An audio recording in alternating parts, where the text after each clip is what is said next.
All right, welcome back. Welcome back, Joe. Welcome back, everybody watching. Back to England in the year 1131. Last time, we went on crusade. We fought for Egypt, and we helped win. It's now ruled by King Grain. I think that's how you pronounce it, King Griney. She's been fighting wars and actually winning them, and I was looking down in the Holy Land, and we've got a whole blessed Christian thing going on down here. We've got a very strong Christian Egypt. We have long Jerusalem stretching from both ends of the Levantine Sea here, and big Byzantine Empire. Usually they collapse really quickly, but they're holding on okay. So yeah, we'll have to see if they hold up and what will happen in the future with that. But we're not worried about that mostly. We are worried about us. We are here. We are Duke Phillipe of Lincoln, a veteran Crusader, and but also, you know, a pretty compassionate man in his own way. You know, normally normally not. I mean, he became a werewolf, and he has a problem with eating raw pigs in his sleep after going on drunken benders and hearing God. But We've all had those nights. we adopted two Egyptian street children, practically as our own. You know, maybe we don't consider them our adopted children, but we rescued them from a life of poverty and, more importantly, heathenry, and brought them back to England to serve us better and have a better life. So, you know, I think there's a glimpse. He doesn't have a heart of gold. He's got like a heart of copper or something like that. Yeah. Speaking of which, he just turned 30 this year. Do you think it's time to maybe update his facial hair a little bit? Yeah. Let's give him a bushy beard. Yeah, that's a good one. We've Yeah. not earned the big one yet. Yeah, I kind of like how that looks. It's a pretty natural progression from what he had before. He just had a little chin scruff before. So here we are. We have our one son, young Joseph. And I was looking, and I've been doing some thinking before we get into the actual event that's happening right now. I was doing some thinking. I've been doing some realization. First of all, I realized why someone who is not of the previous King of England's dynasty is now the King of England. Because King Henry had a lot of kids, had a lot of sons. Not a single one of his sons is legitimate. They are all bastards, so they can't inherit his titles. Huh. So what actually happened was this guy is from the dynasty Devasi, but that's actually a splinter branch off of Plantagenet, which is the previous kings. So for some reason, because when he died, he didn't have any legitimate sons at all. The succession had to go all the way back up to like his great-grandfather's brother. I mean, these guys have been dead, but it went back up to here, then went down here, and finally found a legitimate male heir branching off from this this obscure cadet branch of the original family. So that's how he became king. Very unorthodox that way, but what are you going to do? I'm surprised one of his daughters didn't inherit. The succession law in England allows for that, so I don't know why it didn't happen. And you know who else is a bastard child of the previous king? Our wife, who now has a weak claim on England and Wales as well. So we could push that if the opportunity presented itself and put our wife on the throne, and obviously her heir is also our heir. So after that, our son would be on the throne of England, which seems pretty ideal, to be honest. That's a good idea. Yeah. Yeah, we'll just have to wait for an opportunity, and more importantly, get the military strength and alliances to actually do that. So, speaking of depowering the current establishment, we've got the Tradition faction online here.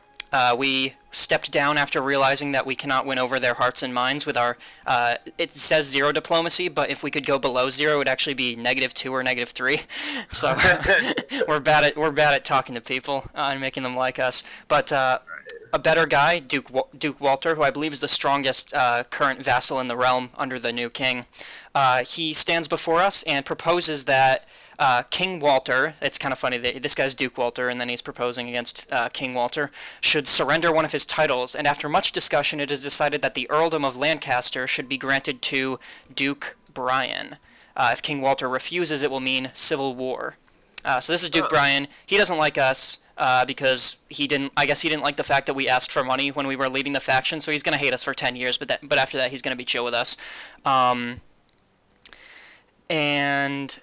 But here's the thing. So do we vote on this? It's not about... obviously, it would be ideal for us to be given more land, but maybe right now it's not about getting the land itself. Maybe right now it's about taking it away from the king so that we can more effectively rebel against him in the future. Yeah, I agree with the motion. All right. Yeah. Make the king weaker. So the way weak claims work, right, is when a strong claim is inherited by legitimate children, and weak claims are inherited by illegitimate children, distant cousins and relatives who weren't directly in the line of succession but are still related to the ruler of that land by blood, and women get weak claims. They can't get strong claims. So the only situations where you can push a weak claim are when someone who is completely unfitting to rule is on the throne, and by that it means that it's a child on the throne, it's a really old person who is so infirm that they literally cannot get out of bed and basically are not ruling anymore. They have their council and the regent ruling for them, or when there's a woman on the throne, or when the throne is currently being fought over by someone else. Neither of those situations apply right now, so as of right now, we cannot declare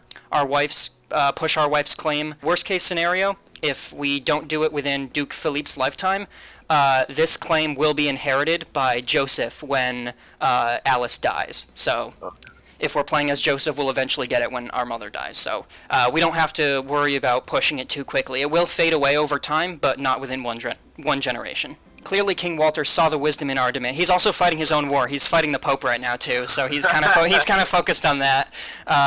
For he caved to it. Members of our faction gathered at Hereford to toast our victory and brighter things to come for us all. Excellent. Okay, so we can disband the troops. Does Walter hate us now? Yeah, he's mad, but we don't care. He's a dick. Oh wow, look how he has land up here too. Yeah, a lot of land, but his troops are not as big as. Well, I guess they're just drained. He just needs, after he replenishes them, he's going to be really, really strong, which is bad because he doesn't like us. But within 10 years, that'll go away. And we're just improving our infrastructure. You know, we're greedy. We got to keep money for ourselves, but I think we see the wisdom in investing a little. Actually, yeah, we are greedy, but I think we can see the wisdom in investing a little bit into us, if it into our land, if it leads to even better the ability to impose our will on others. Oh, here's the Pope's troops. Oh no. Change. Just send him ahead. All right.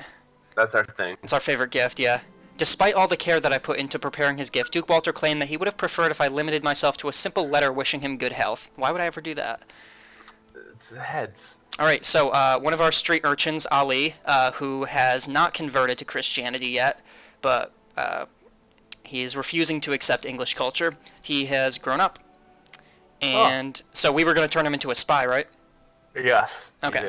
And once he turns 16, we can demand religious conversion. So we tried to do it nicely. We tried to like subtly manipulate him into becoming Christian, but it's gone too far now. He's too stubborn. Oh no, the Pope has 10,000 troops in Middlesex. The one guy he's keeping in his pocket as a supporter, he's the highest opinion of him because he's just been giving him a ton of land, is Duke Brian. And here's our other urchin. He's doing pretty good. His best traits are also in intrigue and diplomacy, but he is good at, he's pretty good at both diplomacy and fighting. Were we going to make him a commander? I mean, he does get a bonus to diplomacy when he grows up. We can already, even though he's only 12, it's kind of creepy. We can already tell that he's going to be thick when he grows up, so maybe a diplomat might be better for him. Yeah, I was just thinking diplomat because we're weak there, so... Yeah, diplomacy would be a good one. Alright. So we can write a concise letter saying like, hey, making impulsive decisions is good, hoping it'll sway him to our cause, or just literally just demand like, hey, be my friend. Alright, so since there's no head option... Yeah, no heads this time. There's gotta be a cooldown between sending heads. Like, we can only cut off someone's head once in a while before people start asking questions. Alright. Since they took my best option away, I guess a letter will do. Just as expected, my letter was well received by Duke Walter. He has written me a short message in response to congratulate me for my wisdom and foresight. Good. She got in a fight with our court chaplain, who has been doing a pretty good job. Up until this point, he went on the crusade with us. Are we going to support her or support him? You gotta support your wife, fellas. It was probably her fault, but... You gotta side with her still. Yeah. And our son, we can decide on a path for him in life. He is already showing a propensity for combat over other things, so I guess he gets that from us. You know what? Father like son, let's make him a warrior too. Alright, we will tutor him by counselors and noblemen being groomed for rulership. Another head? Yeah, obviously. He thanked me. Yeah, he's realizing maybe he doesn't like the heads. He just realizes that that's the only way we show affection is with heads and letters. Dear Duke Philippe, my faction supporters are prepared to overthrow our liege King Walter should he refuse our rightful demand that he surrender one of his many titles. I ask that you either stand at our side now or stand aside should civil war prove necessary. I could not join this even if I wanted to. I think so. This guy is what is this? The Prosperity faction, and they have almost 100% of the king's troops, so he might refuse their demand, but every faction hates him. Every faction is dabbing on him right now, but we couldn't join this even if we wanted to. We're in the Tradition faction, and I think also because the king is blackmailing us. Dear Duke Philippe, King Walter has led his traitorous conspirators in a civil war against me. I call upon all the lords of England to stand at my side and do everything in their power to see this glutton, miserly man brought low. We can't join the rebels, but we hate the king, so we're just going to stay neutral. He wants us to lead his armies. Oh. How neutral are we remaining if it's that? Like, I'm worried. Really Here's the thing: he's got a civil war going on, and the Pope is starting to take more land. The Pope's armies are all in England. The English armies are all in Italy. So like, it's just gonna go on forever because they're never gonna clash on the battlefield together. I don't think so, dude. I think like being a commander in England is like being chained to a sinking ship, at this point at least. Yes, decline. My history's correct. Rome's gonna wreck our shit any day now, and so. Yeah, pretty much. That doesn't look like Roman to me. Like that looks Greek, so clearly not real. Clearly not real Romans. Who are you? Oh, Duke Walter's wife died. That's too bad. Send him ahead. Yeah, I'll send him. Sorry. My friend Orm, the the Norwegian Jarl we met, he has invited me to a grand banquet in Norway. Let's go. Norway's nice this time of year, I heard. See, this civil war is weak, but they're winning like very quickly, just because there are no royal troops here to combat them. Hopefully they don't siege down our lands. We'll kick them out if they do that. Like we don't want any part of this rebellion. We'll make that clear. These court chaplains, dude. Every single one of them is greedy. First he argues with my wife, and then he starts. Then he yells at us for being proud of ourselves. Jesus Christ. Are we gonna fire him? Yes, fire this guy. Who's next? There's Maurice. I mean, this guy's been trustworthy. I like Maurice. Yeah, he's ugly, so he's not gonna get married anyway. Might as well be a chaplain. Oh God, the Pope. Oh, what's that mole, dude? Yeah, he's always had that. It gets accentuated even more because of the light-colored clothing. Yeah. I should get that removed. The Pope likes us enough that we can ask for a claim. How strong is this guy? Decently strong, so that means his land is good. Yeah, this is probably our best bet if we want to do this. Alright. We're not even friends with the Pope. He's like just barely above positive on us because we're a Crusader. But being best friends with the Pope is incredibly, incredibly overpowered. Oh my God, dude, what are you married to? She is. What? She has gonorrhea, is infirm, and a lunatic. Oh, we're doing this guy a mercy. That mouth. Yeah. Duke Robert's armies are going to start sieging down, so I think we just send ours to cut off Gwynedd here. Yep. Absolutely crushed him. Yes. Your ability to take down any man in a brawl is widely renowned. Many speak of your prowess and how it would be unwise to pick a fight with you. It feels good to be recognized. And that's it. War's over. Yeah. Duke Phillipe of Lincoln won. Yeah. So this guy is... Here's the thing. The guy we just took the land from is now our vassal, and he hates us for taking his duke title from him. But that means he'll probably he'll do some conspirator shit against us, and when we tell him to stop and he doesn't stop, then we can go to war against him and revoke all his titles, so it's still fine. The King of England wants to make us the Marshal, so we're a double duke now. We are the Duke of Lincoln and the Duke of Gwynedd, however you pronounce that. That wasn't a super long employment. The Civil War won, and the king was overthrown. The leader of the Prosperity faction is now the King of England. Oh my God. has granted his loyal supporters tax privileges which come at the expense of his opponents as well as those like... We didn't even have the choice. Dude, we didn't have a choice. Because we didn't offer him support, we're, Oh, wow, he's gonna be like he's that? he's not giving us tax breaks, yeah. Oh, God. Well, we'll see. Well, he's a new king. He needs to make some decisions. He is appointing. He's making us the chancellor. Why are we the diplomatic guy? I mean, all right. Yeah, let's do it. Let's be the worst chancellor. We are gonna ruin his reputation. They usurped the kingdom of England from him. So we're in the kingdom of England, but the previous king still owns the kingdom of Wales. Oh. That's interesting. Uh-oh. That split the realm that split the realm basically in half. Huh. Okay, where's the... So the new king's capital... Oh my... That's so stupid. Look at these borders. The new king of England's capital is here, just surrounded by Welsh land. In France. Not even in England. Maybe he'll move it? Does he even have any other land to move it to? No, that's his only county that he holds. That's the only place the capital can be. Alright, good luck with that. But more importantly, that means that the split of power is completely different. We are now, if I'm not mistaken, we are the strongest vassal. We're the strongest vassal in this new divided England.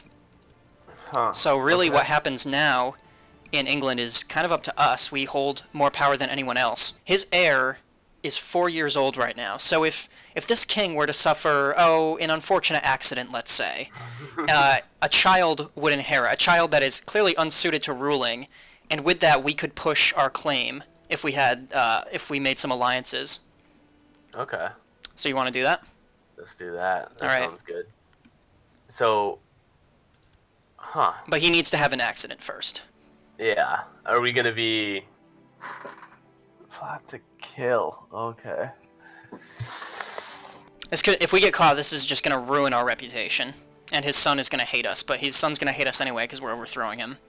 What are the odds that we succeed? Well, I can't see those.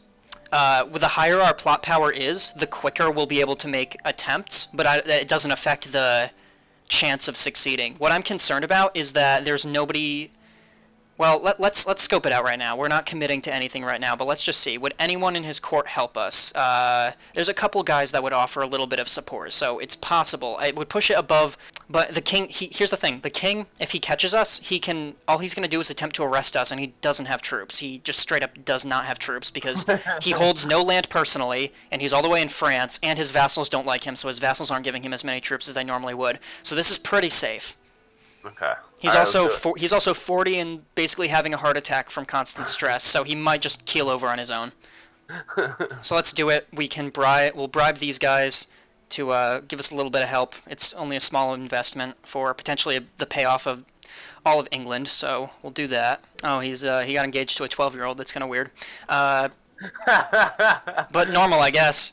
For all the time we spent doing this guy will no longer help us in fighting his king because we're ruled by different kings now. We're separated across national lines, so we need to focus on someone else. I think the next strongest person in the realm would be the Duke of York up here, probably. Alright. Start working on him. Let's work on York. There's also some strangely... I don't know how this became independent, but Stafford is ruled by a child and became independent. Let's take it. We can try to take it. We will fabricate a fake claim on it with our chancellor. Yes. He's inviting us over to France for a party. Let's not. No? No. We don't want to accidentally start liking him when we're about to plot against him. The hospital in Derby has seen an increase in the amount of people looking for food and shelter lately. It can barely provide the food required as it is. Perhaps this could be a good opportunity to make an impression. Yeah, let's give it to him. Alms and other supplies have been brought to the hospital. It will make life much easier for those in need. The question now is how to present this extraordinary gift.